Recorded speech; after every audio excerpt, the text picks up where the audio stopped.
Hi. Dzień dobry. Nazywam się Hiroshi Takeuchi. Thank you for joining this lecture. This is second time for me to speak at the conference.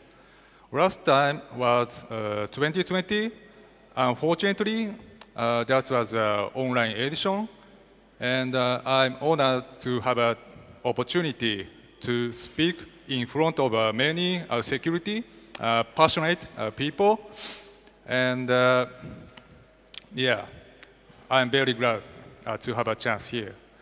So before going to main topic, please let me introduce myself briefly. I'm a security researcher at Macnica. We provide a security service with affiliate company Cyberknight for APAC and Middle East. We provide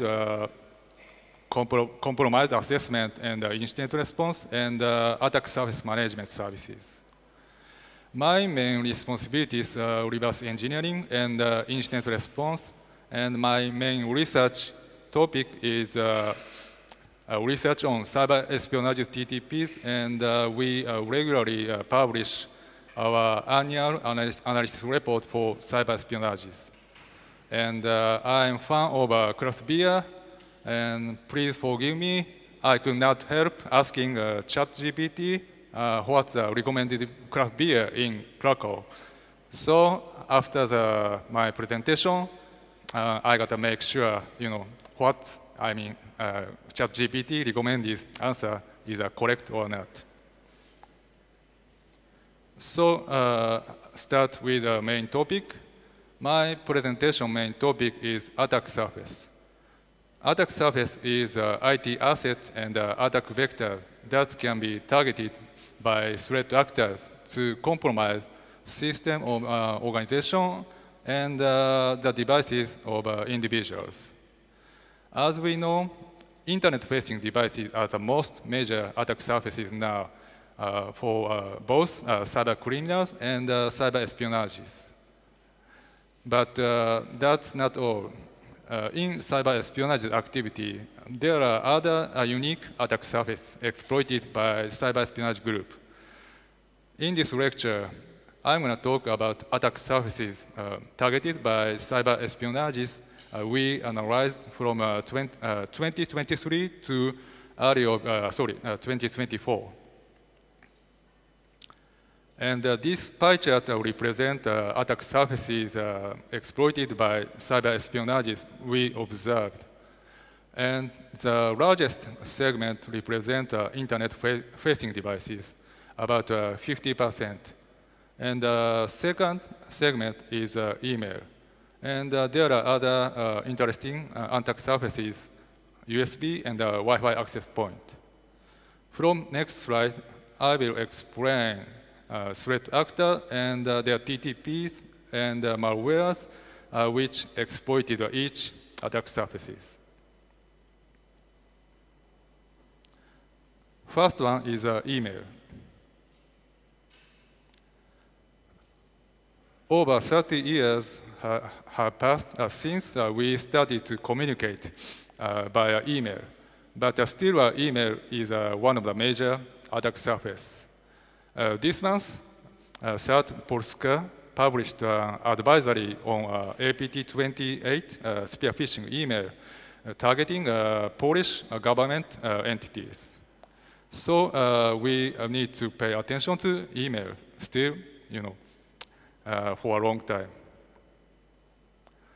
And the email attack surface exploited by threat actor we analyzed is Mirrorface and Earthcacher. This group is said to be nexus to China, and Mirrorface named by ESET, and Earthcacher is named by Trend Micro. These threat actor activities started to be observed since end of 2019, and possibly belonging to APT10 umbrella, based on their TTPs and target entities. Target industries are politician, academic, and high-tech related organization. For the first time, for the time being, the only target country was Japan, but recently this threat actor expanded their target to other countries like Taiwan and India. And RoadInfo is a main backdoor used by Mirrorface. This is very interesting. This malware has been used very long time, since the end of 2019. So now it's about 4 years. And threat actor update this RoadInfo many times, over 20 times. The first version we observed was version 0.1.2, and now the version updated to version 0.7.3. This malware mainly focusing on exfiltration from the compromised host. So this malware supports file upload and download operation and taking a screenshot. But one unique feature supported by this malware is ransom command. This command encrypts the files like a ransomware by AES 256-bit plus RSA 2048-bit. Well, actually, we have never seen threat actor used this ransom command in the field, but we guess threat actor developed this command to compromise traces on the compromised host. And this is a spear phishing email used by Mirrorface. Well, actually, not so interesting one, like a general spear phishing malicious document. And once enabled the macro, recipient can press the OK button circled by red line. And the malicious code in the right side will be triggered. This is the attack flow of RoadInfo. We observed last year. So embedded malicious macro started, the shellcode is injected into a WinWord.exe, so a Word application. And the shellcode downloads additional files from the external servers. Downloaded file is actually an encrypted file. And after decryption, RoadInfo related multiple files are deployed on the compromised host. So this is the content of encrypted data. The downloaded file content is first fake PEM file. So the content is decoded by base 64. And after that, the single byte XOR data appears. And the XOR key is actually at the end of the files. And after XOR 1 byte, the data structure becomes multiple bundled files content. So this file has a number of bundled files, and in this case, the 4 files are bundled in one file.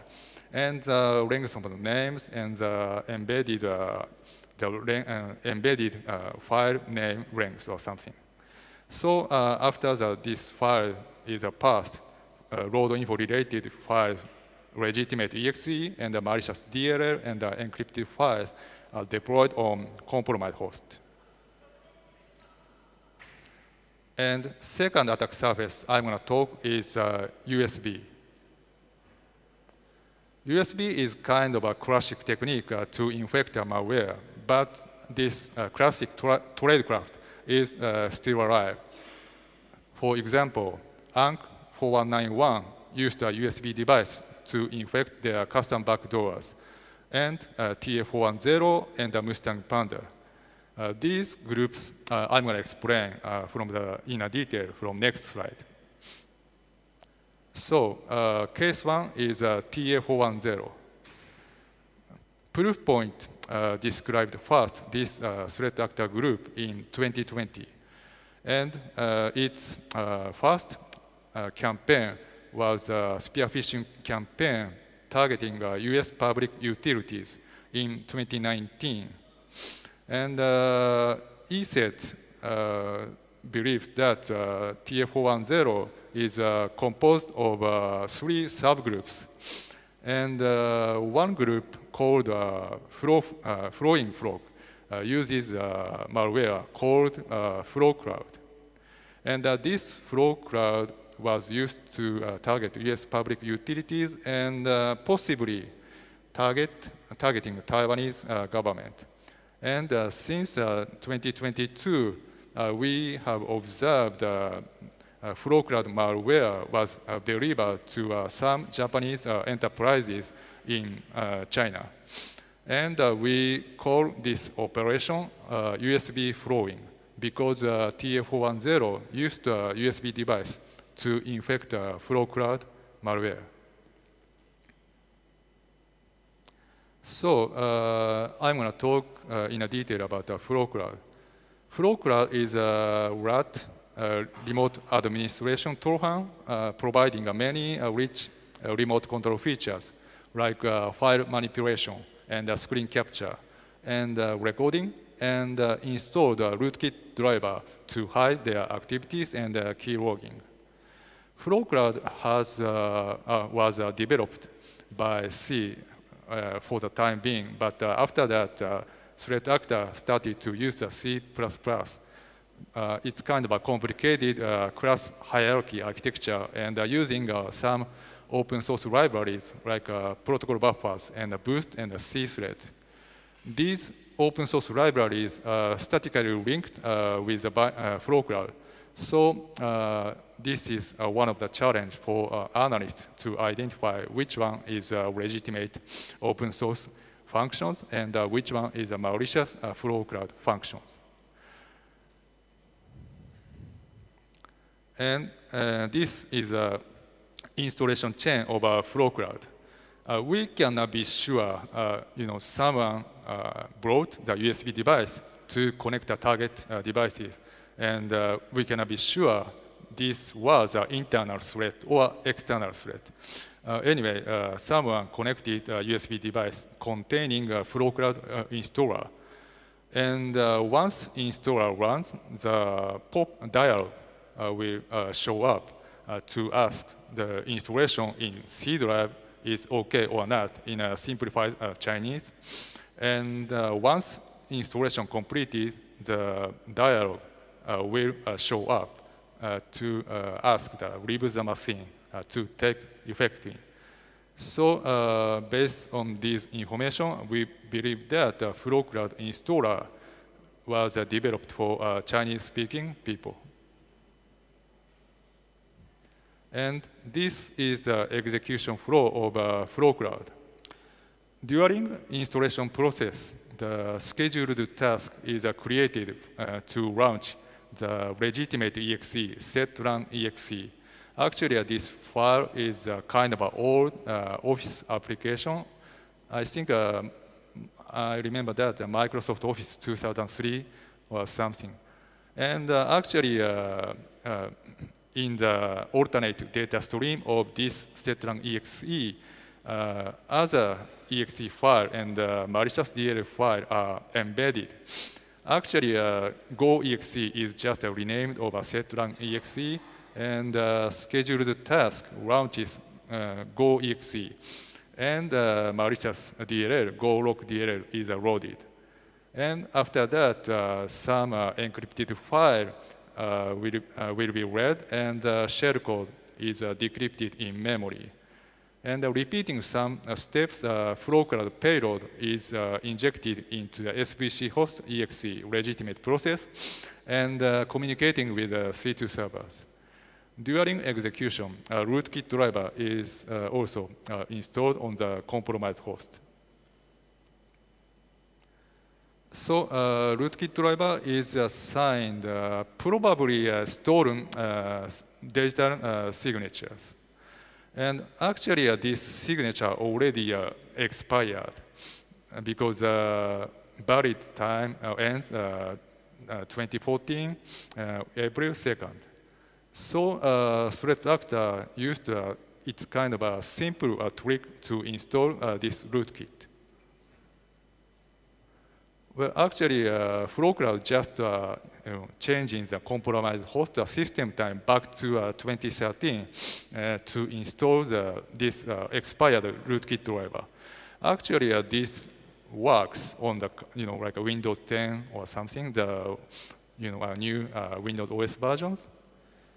And one good news for us is the Windows supported feature called HBCI, hypervisor-based code integrity can prevent this kind of rootkit installation. So I will recommend you to enable HBCI feature if possible. And USB case 2 is Mustang Panda. Mustang Panda is its activity observed since 2011. It's kind of a long history activities. And its main targets were mainly APAC countries like Myanmar and Mongolia, Philippines, and Japan, so on. And since a few years ago, this threat actor expanded their target to European countries. So some security vendors published an analysis report about a spear phishing campaign targeting EU countries. And the campaign I'm going to explain here is last year USB campaign. We observed last July in 2023, we observed, actually our SOC team observed that some PCs were compromised by PlugX via USB. This type of PlugX automatically infect the connected USB device. So Team T5, which is a Taiwanese security vendor, calls this variant plug disk. And that technique is actually not so interesting, just DLL side loading and encrypted files is decrypted in a memory. And in this case, we could not get an encrypted file, but found some files whose names are same file name from the BIOS total. And we used for further analysis and identified that the loader is PlugX loader, and C2 IP address matched with Mustang Panda infrastructure. So now we attribute this campaign with Mustang Panda with high confidence. So I'm going to talk about the detail of infected USB. So in the infected USB, just only a shortcut link will be show up. And this shortcut file is actually the executable file in the hidden directory. And once we enable a system and hidden file appearance, we can see the hidden directories. And some PlugX related files are stored in the hidden folders. Well, from Windows Explorer, we can now see the hidden files. So we used FTK Imager, one of the forensic tools, and we can see that hidden PlugX related files, legitimate exe file, and malicious PlugX loader, and PlugX encrypted files. This is a spreading flow of how PlugX is spreaded by USB. Once PlugX is compromised on the USB connected devices, the FlowCloud related files are deployed in compromised PCs. And PlugX payload is injected to a legitimate exe, task list exe, with unknown parameters. These parameters are circled by yellow line. And the PlugX is running in a task list memory region and monitors USB device is connected or not.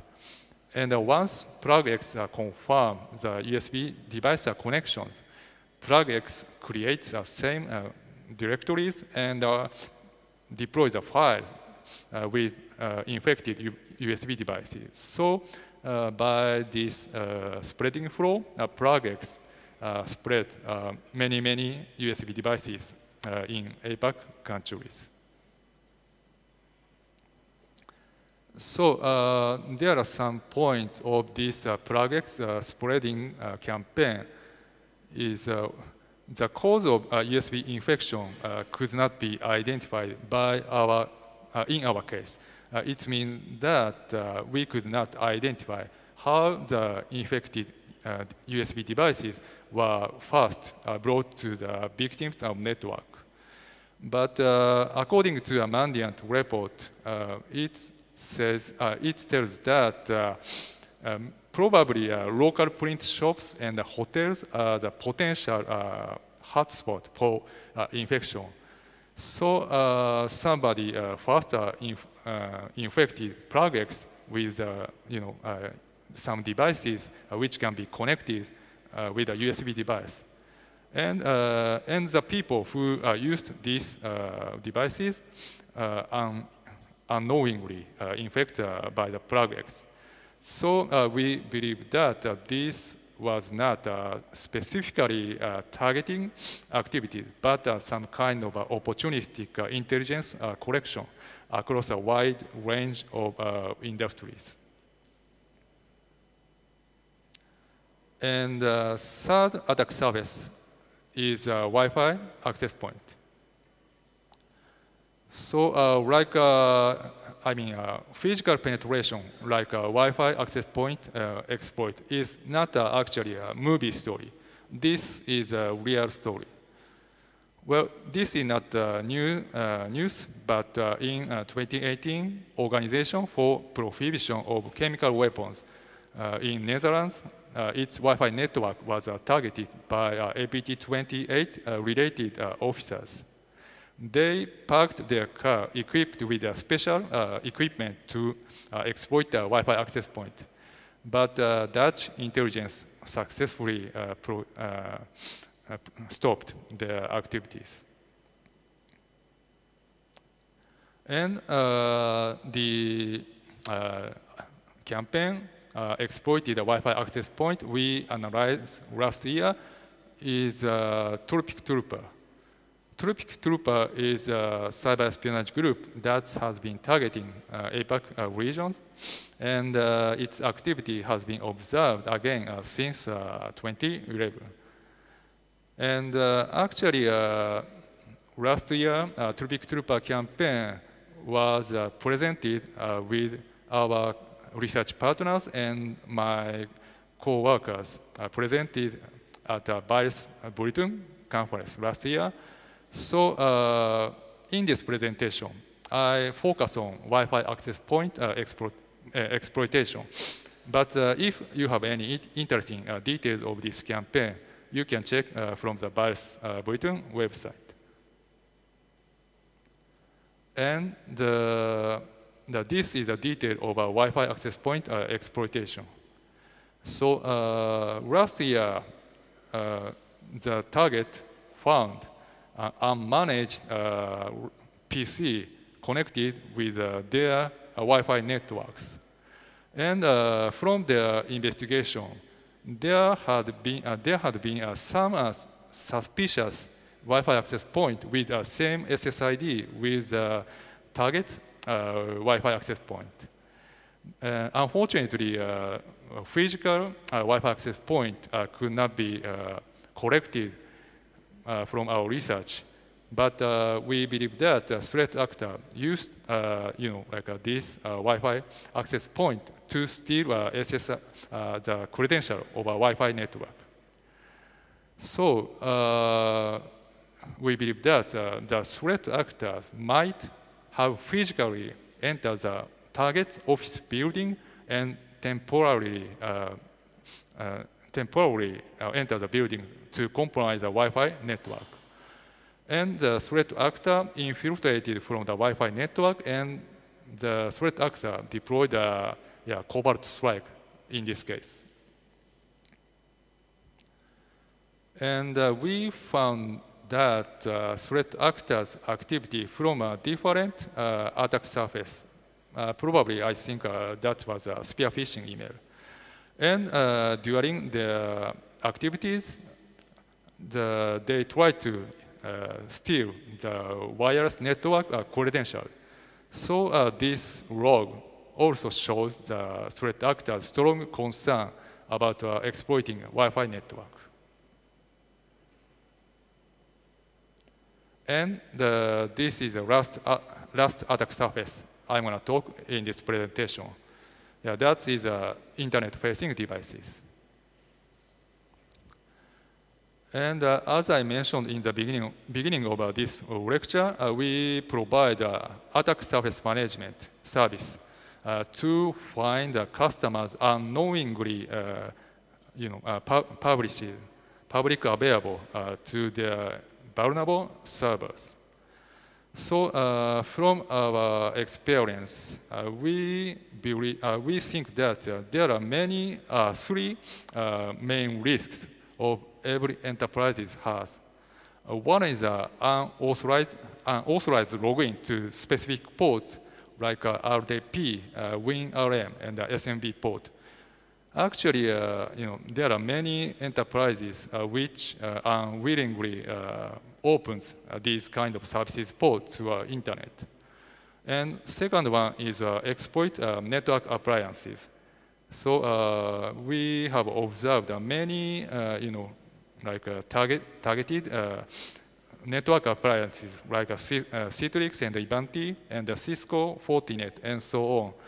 So we need to pay attention, especially to these kind of appliances, because many threat actors target these network appliances. And the last one is exploiting server software. So often exploited software is Microsoft Exchange Server and Zimbra and Zoho and Atlassian and so on. So we recommend that to pay attention these kind of server software too. From our experience, at least every enterprise has one of these risks. So unwillingly opens to a vulnerable server appliance or the vulnerable ports. And during one of our research, we conducted attack surface management research. So we try to find the public available vulnerable servers from the randomly selected of the large enterprise companies in Japan. And the companies were randomly selected from the companies listed in a Tokyo Stock Exchange Prime section. So it means that we randomly selected the large enterprises in Japan. And the result was that approximately 40% of headquarters of these enterprises have some issues. It means security risks. And the percentage reaches to about 90% if overseas offices of the companies are included.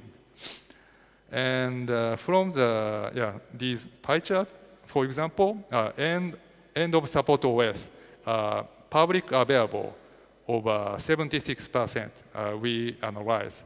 And the end of support software, about 90% companies unwillingly opens to the internet. And RDP port were public to internet, about 30% of the large companies. So from our research, even though the large enterprises has a risk to be exploited from the public internet, public devices and services. And here in this lecture, I'm going to share two zero-day exploitation cases against public internet-facing devices. In this presentation, I mentioned like public-facing devices and internet-facing devices and edge devices, but these has the same meaning. And case one is FortiGate. Around May 2023, some suspicious activities were alerted by the target EDR product on internal server. And we started our investigation. And we found that these threat actors uploaded to web shell. And after that, they used a RDP service to connect the internal server. And interestingly, this threat actor never used malware. And from our investigation, most likely the cause of the infiltration was VPN, FortiGate. And from our investigation, very, very low confidence, but probably this activity was conducted by Bolt Typhoon, one of the threat cyber espionage groups next to China.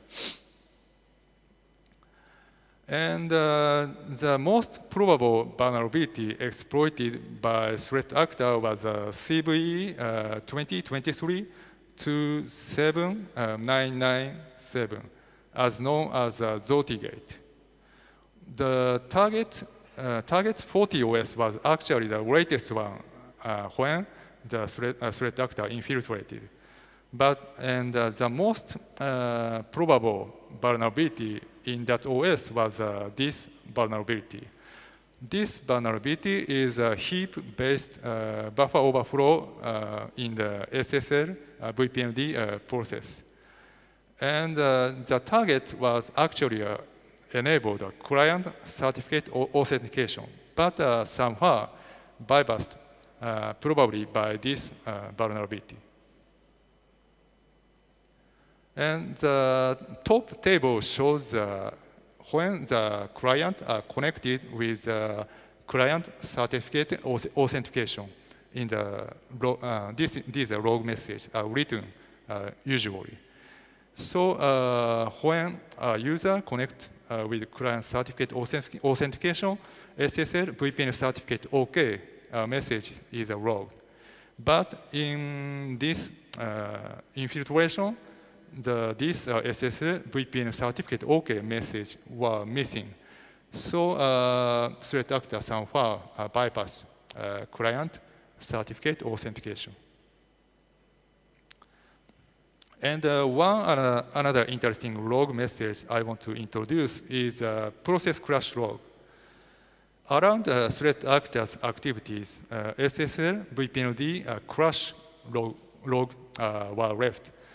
So this log message also suggests the vulnerability in the SSL VPND, probably Zotigate, was exploited.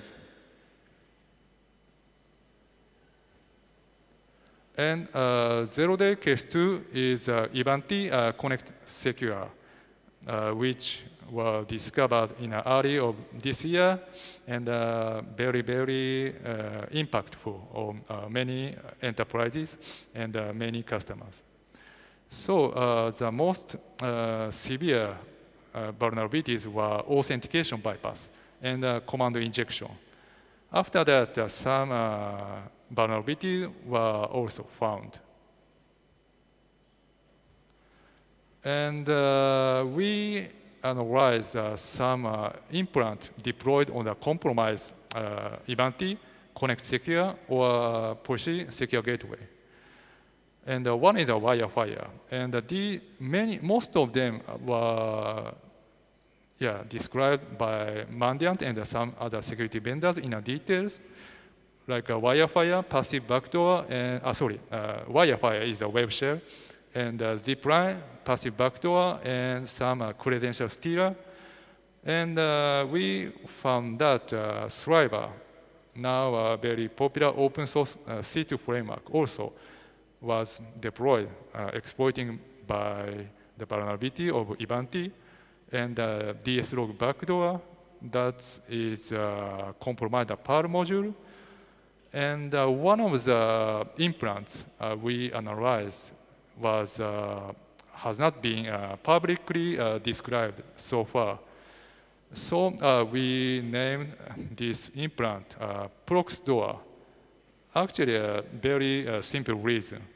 This backdoor is a passive backdoor and has a feature relays the receiving data to another compromised host. So that's why we named a Proxdoor. And what is a Proxdoor? And the Proxdoor is actually a library file whose name is librs.so.1. This library file actually replaces the loaded over accept and accept for address in the web process on the Ivanti appliance. And actually, a web process does not load librs.so.1 directly. So threat actor compromises the libnspr4.so, which is loaded by a web process. And in the end, the Proxdoor library files is loaded by the web process. And this is, and what does the Proxdoor do in a hijacked accept and accept for functions? First, Proxdoor checks the received data which matches in the command from the C2 servers by doing the 4-byte XOR a couple of times, and it checks the XOR 4-byte values matches in 4-byte values in another received data positions. And once this check is successful, Proxdoor decrypts received data by RC4. Well, actually, this Proxdoor is a very simple remote control feature. This only supports two commands. One is executing an arbitrary command from the remote side, and the another one is loading arbitrary library files. So by this slide, I explain the internet-facing devices trend and the two zero-day vulnerability use cases.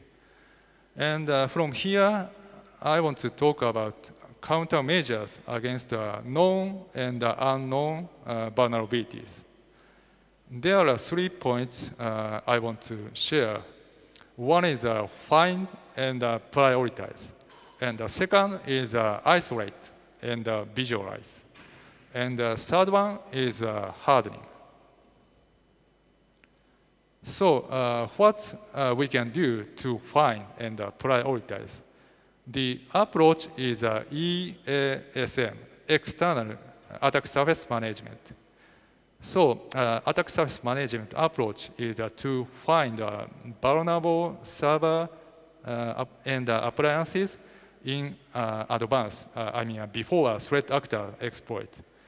So from an offensive security perspective and threat actor's perspective, we use open source intelligence like Shodan and Censys and Fluid information to find the customers and our unwittingly public available servers and appliances to internet. And now I think attack surface management is a kind of hot security keyword, and many vendors provide products, and I think some vendors, including us, provide a security service. And of course, our in-house team, in-house security team can do attack surface management to find vulnerable servers and appliances. I think there are some pros and cons for each approaches. And for example, product is mainly provides a full automation approach. So that can be noisy and sometimes many false positives. And service, attack surface management service. Usually this involves a manual assessment by the security investigator to reduce false positive and false negative. But it's like dependent on the security vendors' individual skills. So I think sometimes not stable of the qualities. And in-house team, of course, it costs like our internal team's time and resources. So for each approach, there are some cons and pros. So we need to choose a product or a service or in-house team work to fit our companies. And we need to develop our own best practices. And second approach, how identify, visualize and harden the edge devices. And I want to share our research partner's insight. From his advice. And what his approach is, he calls island. Actually, this approach to control the traffic from the edge devices, just allowing only necessary outbound and inbound traffic. So there are some approaches to do that. And for example, we can put edge device between two firewalls to control our traffic. By doing that, we can protect, prevent the additional payload download, and we can identify internal reconnaissance activities to do that. So, we can already do kind of a similar thing, put a firewall in front of a DMZ network. But this approach enables us to control our edge device traffic with more granularity to prevent zero-day exploit impact. And second one is a log. So visualize our edge devices. And what I want to say here is no log file, no our life. It means that without log, actually we cannot do anything after the incident. So make sure logs are collected is very important.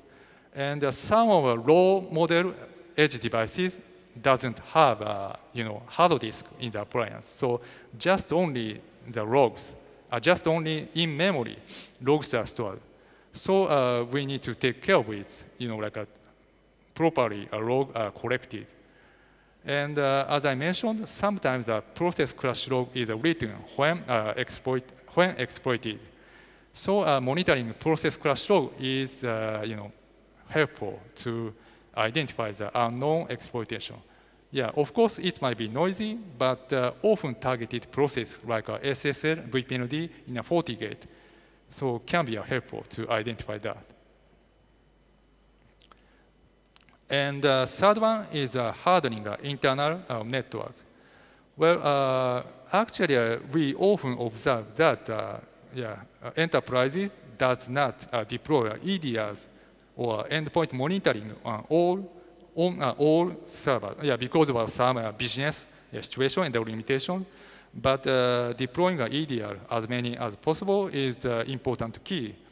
And micro-segmentation, control traffic from the application level and some other source and the destination IP level is also helpful to to stop the threat actors' activities. And the third one is authentication strength. So by using multi-factor authentication. So this is a last slide from my presentation. So I have three takeaways. One is pay attention to physical. So this physical penetration is a real story. So we need to pay attention. USB and the Wi-Fi attack surface hidden behind exploiting many now are very popular exploiting edge devices. And the second one is stay ahead of adversaries. So we can leverage external attack surface management approach to find and address vulnerable devices before adversaries. And the third one is mitigation against zero-day. We cannot avoid zero-day exploit attack, so it's important for us to prepare countermeasures against zero-day attacks in advance. Okay, so that's all from my presentation, and your feedback would be highly appreciated, like by using Eventry application, or after the conference, you can contact me by this Twitter account if you have any question or comment. Thank you.